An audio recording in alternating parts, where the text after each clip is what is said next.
remercier toute la presse pour avoir répondu si nombreux à cette invitation.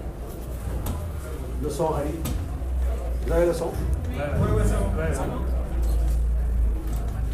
Je m'en vais vous lire une déclaration à l'occasion de la présentation des candidats du département de Dakar aux élections législatives du 17 novembre 2024.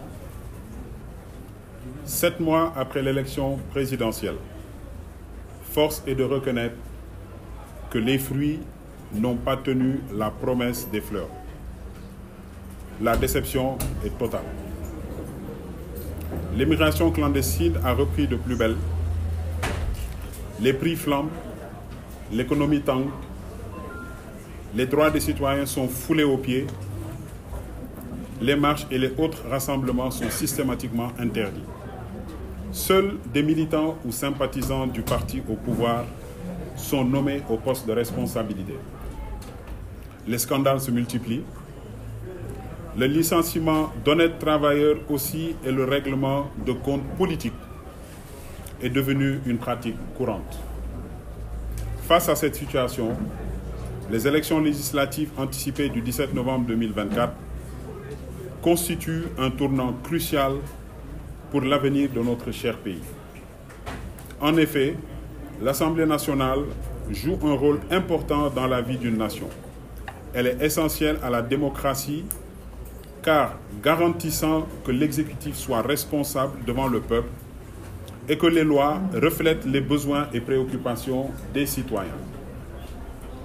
Une opposition majoritaire à l'Assemblée nationale est un élément essentiel pour assurer une démocratie saine, équilibrée et réactive aux besoins des populations. Une opposition majoritaire pour servir de contrepoids au gouvernement, ce qui est essentiel pour éviter les abus de pouvoir et garantir que les décisions prises soient en adéquation avec les préoccupations des populations. Oui, nous sommes convaincus que le Sénégal mérite un avenir meilleur, fondé sur la justice sociale, la transparence et le respect des droits fondamentaux.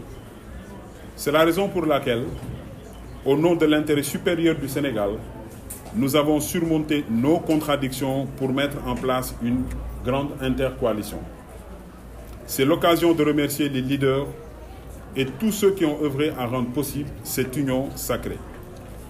Les candidats que nous vous avons présentés ont tous un profil, un parcours, une moralité qui force le respect.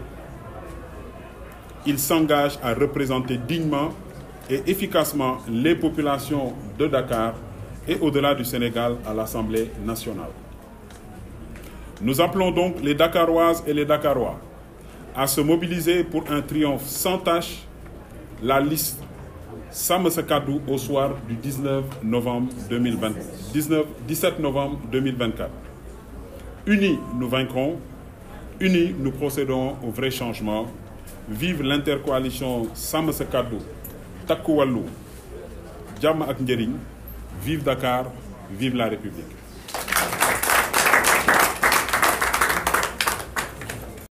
Je vais d'abord m'exprimer en français et ensuite m'exprimer en Wolof. Je voudrais d'abord remercier toute la presse nationale et internationale qui a eu à faire le déplacement pour venir couvrir ce point de presse.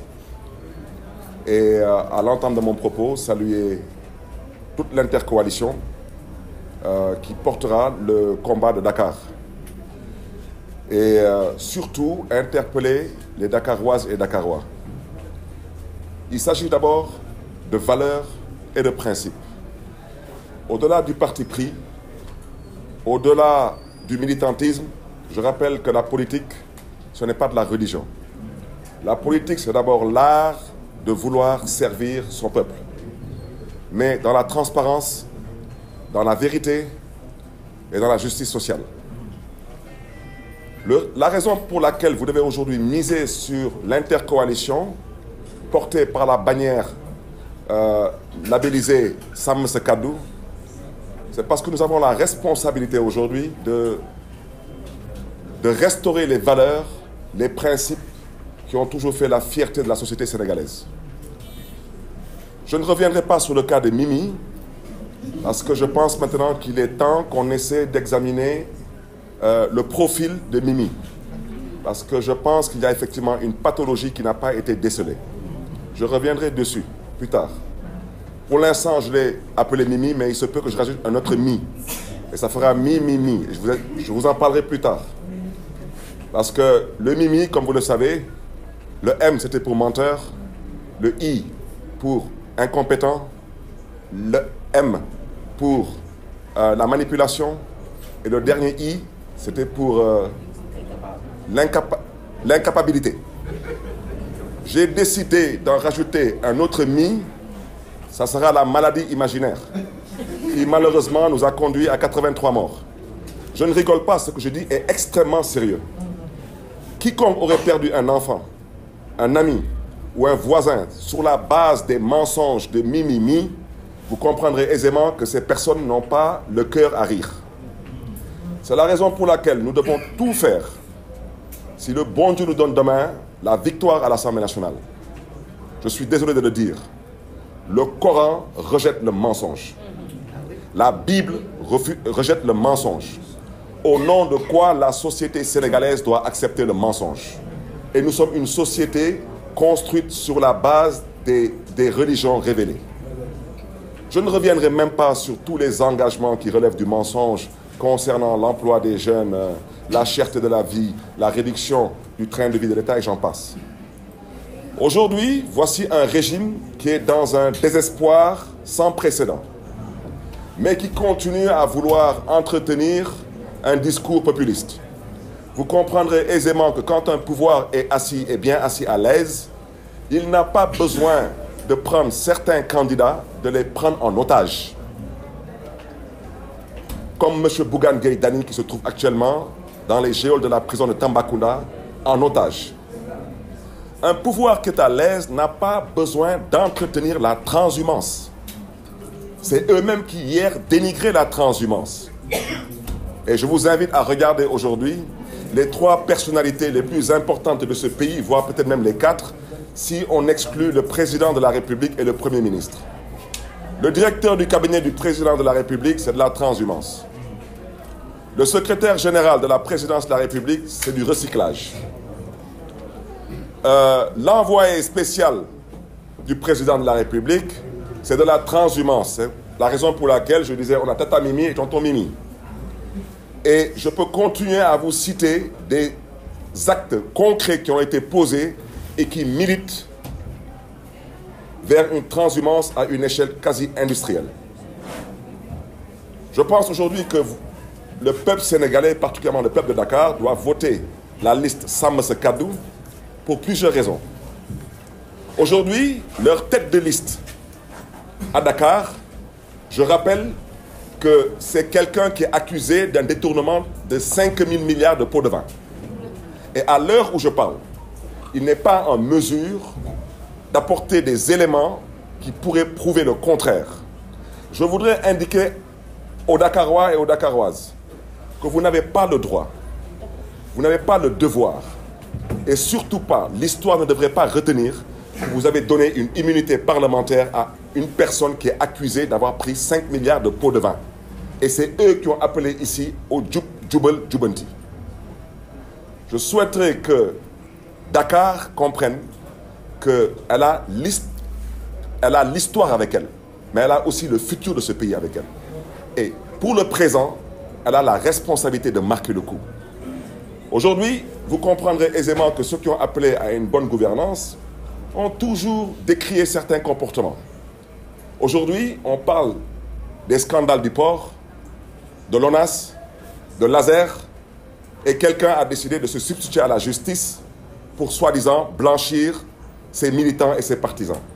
Mais toujours dans la même dynamique, la dynamique du mensonge, de la manipulation et maintenant malheureusement de la maladie imaginaire. Et c'est la raison pour laquelle nous invitons tous les Dakaroises et Dakarois à vraiment voter pour les principes, pour les valeurs. C'est très important. Je rajouterai seulement, chers concitoyens, vous avez la responsabilité de sauver ce pays. Imaginez-vous en 7 mois, je ne parle même pas des emplois promis, je ne parle pas de toutes ces illusions qui n'ont que le mensonge comme soubassement.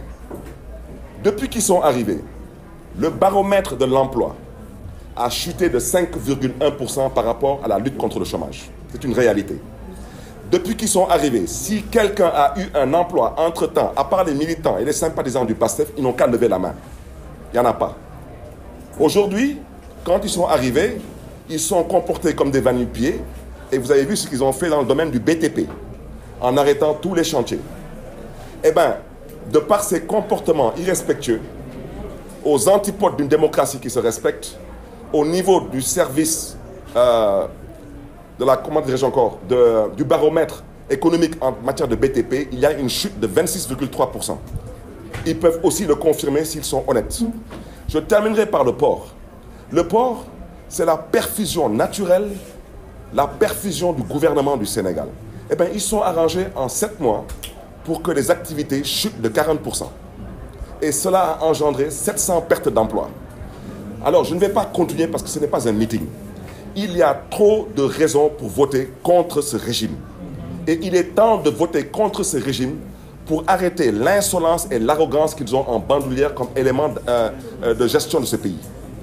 Et je reste convaincu, et je terminerai par cela, que nous avons le devoir et la responsabilité de sauver ce pays.